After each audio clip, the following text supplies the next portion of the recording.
गुलाबजामुन आवडत नाहीत असं क्वचितच कोणतरी सापडेल. नाहीतर गुलाबजामुन म्हटलं की सगळ्यांच्याच तोंडाला पाणी सुटतं. दिवाळी असू दे किंवा कोणताही सण असू दे किंवा कोणताही आनंदाचा क्षण असू दे, गुलाबजामुनमुळे तो परिपूर्ण होतो.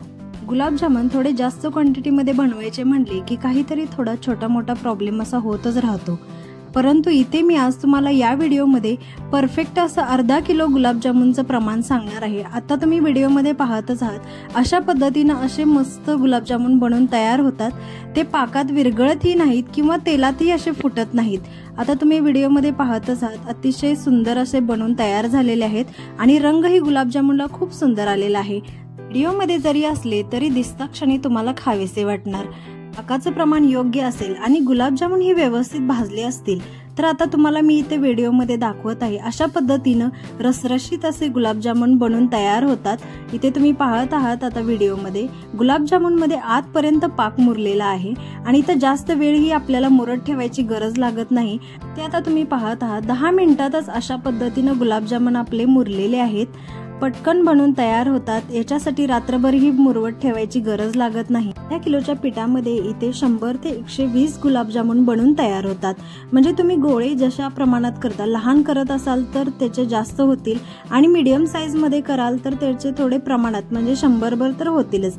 लागणारं साहित्य इथे घेतलेलं आहे. अर्धा किलो गुलाबजामुनचं तयार पीठ घेतलेलं आहे. इथं 1.5 कप आपल्याला दूध लागणार आहे. त्याचबरोबर पाक बनवण्यासाठी इथं अर्धा किलोला थोडी जास्त म्हणजे 800 ग्रॅम इथं आपण साखर घेतलेली आहे. आता इथं आपण पहिल्यांदा गुलाबजामुनसाठीचं पीठ मळून घ्यायचं. एकदम आपल्याला इथं याच्यामध्ये दूध घालायचं नाही, थोड्या थोड्या प्रमाणात आपण वापरायचं आहे. लागेल तसं आपल्याला इथं दूध वापरायचं आहे. जास्त घातलं तर पटकन पीठ पातळ होईल, आपल्याला गुलाबजामुन बनवताना खूप त्रास होईल. त्यामुळे आधी आपणच थोडे थोडे वापरून अशा पद्धतीने पीठ मळून घेणार आहे. इथं आपल्याला जास्त ताकद लावून पीठ मळायचं नाही, अगदी हलक्या हाताने मळून घ्यायचं आहे.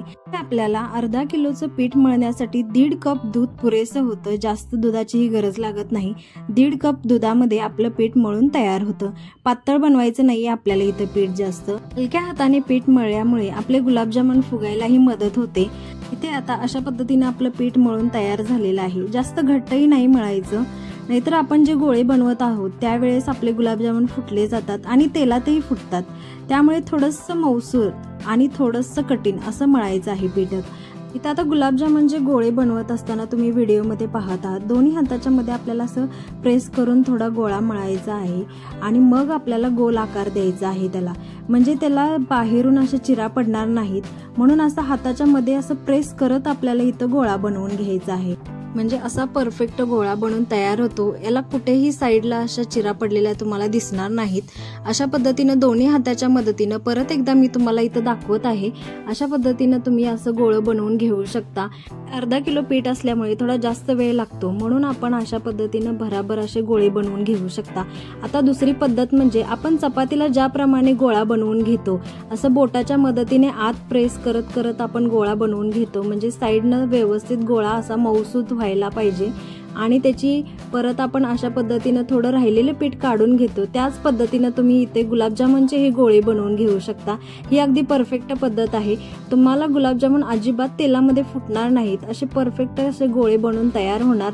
भाजतानाही तुम्हाला काही त्रास वाटणार नाही. अतिशय सोपी पद्धत आहे. रोज चपात्या बनवून आपल्याला हे प्रॅक्टिस झालेलं असतं गोळा बनवण्याचं, त्यामुळे तुम्ही असे भराभर गोळे बनवून घेऊ शकता. इथं आपले गोळे बनवून तयार झालेले आहेत. पहिल्यांदा इथं आपण पाक बनवून घेणार आहे. त्याच्यासाठी मी आता एक पातेलं घेतलेलं आहे आणि त्याच्यामध्ये साखर ओतून घेतलेली आहे. इथं 700 ते 800 ग्रॅम मी साखर वापरलेली आहे आणि इथं दाखवल्याप्रमाणे ह्या ग्लासनुसार मी 3 ग्लास पाणी याच्यामध्ये ऍड केलेलं आहे.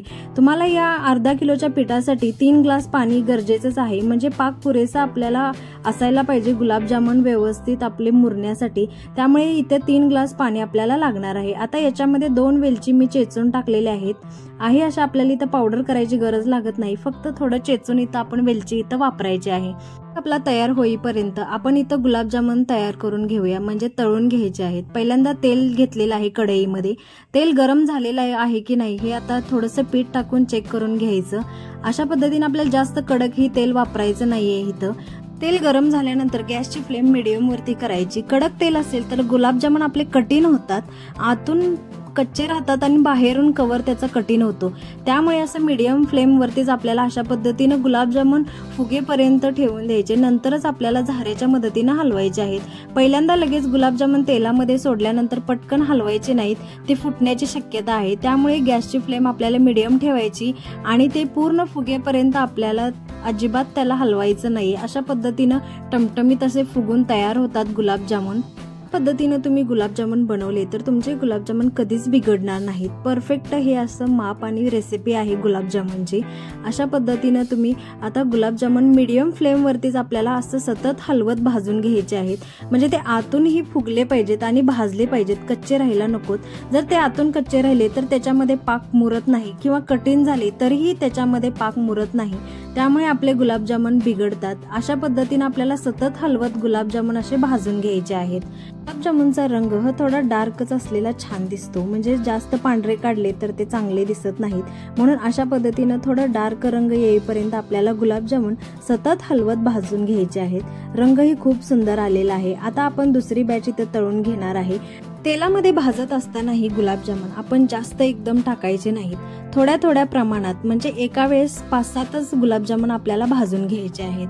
जास्त जर तेलामध्ये टाकले गुलाबजामुन तर ते भाजत नाहीत व्यवस्थित, गर्दी होते गुलाबजामुनची तेलामध्ये. त्यामुळे भाजायलाही खूप वेळ लागतो आणि कठीण होण्याची शक्यता जास्त असते. ते आता तुम्ही पाहू शकता, हा आपला तयार झालेला गुलाबजामुन आहे आणि हा आपण तयार केलेला गोळा आहे.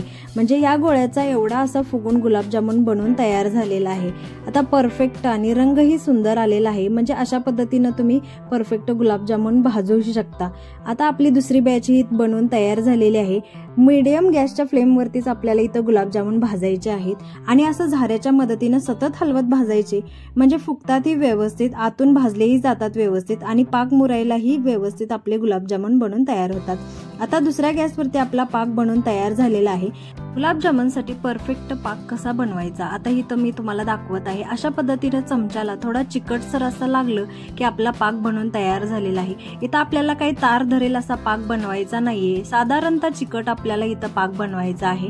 जास्त पाणीही इथं वापरायचं नाही. म्हणजे साखर कमी आणि पाणी जास्त झालं तरी आपले गुलाबजामुन पाकामध्ये फुटले जातात. म्हणजे त्याला चवही लागत नाही, पानचट होतात.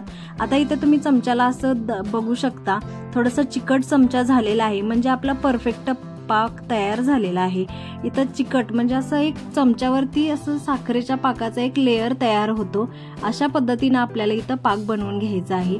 इथं आपल्याला काही चिकट म्हणजे बोटावरती मोजून बघायचा नाहीये आपल्याला पाक कसा झालेला आहे. तो फक्त चमच्यावरती चिकट लेअर आला की आपला पाक बनवून तयार झालेला आहे.